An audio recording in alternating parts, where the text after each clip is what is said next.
Lancelot Hero Lancelot នេះបើថាឲ្យវានៅក្នុងផាច់ទាំងម្ដងគឺវាអត់បាននៅក្នុងផាច់ទេ Hero Lancelot នេះប៉ុន្តែវាអាចយកមកលេងចាំងកបានដូចអ្នកទាំងអស់គ្នាបានឃើញនៅក្នុង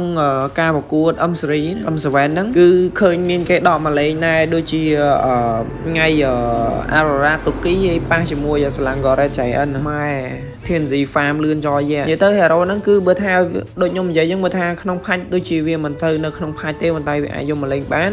ហើយ Hero ហ្នឹងបើសិនជាអត់មាន suppress stun ឬក៏ Hero ណា stun ទេដែលចាប់វាស្រួលណាតែមាន Hero stun ចាប់វាទេគឺដឹងថាចាប់ហើយព្រោះ Hero ហ្នឹងគឺវាលឿនខ្លាំងមែនតើនិយាយទៅ Hero ណាក៏ដូច Hero ណាដែរតែគ្រាន់តែ Hero នេះវាលឿនខ្លាំងណាតែអត់មាន Hero ចាប់គឺទៅហើយអ្នកគ្នាមកចាប់ទេសាហាវខ្លាំងណាហើយបើអ្នកគ្នា feed early ទៀតទៅមក game ហ្នឹង Lancelot ចាក់ទៅក្នុង turret ទៀតបើអាងដល់មាន Hero stand អញ្ចឹង Lancelot សេរីបាទហើយគឺខ្ញុំមានតែប៉ុណ្្នឹងហើយអ្នកគ្នាចំពោះ Hero Lancelot ហ្នឹងហើយអ្នកគ្នាបើសិនជាមានតម្រូវការទិញ account Mobile Legends ឬក៏លក់ account Mobile Legends អ្នកគ្នាកុំភ្លេចឆាចូលមកកាន់ page Hon Gaming Store អញ្ចឹង page របស់ខ្ញុំមានទាំងលក់ account ទាំងទិញ account នៅទាំងអស់អ្នកគ្នាបើសិនជាមានតម្រូវការអាចឆាចូលមកកាន់ page របស់ខ្ញុំបាន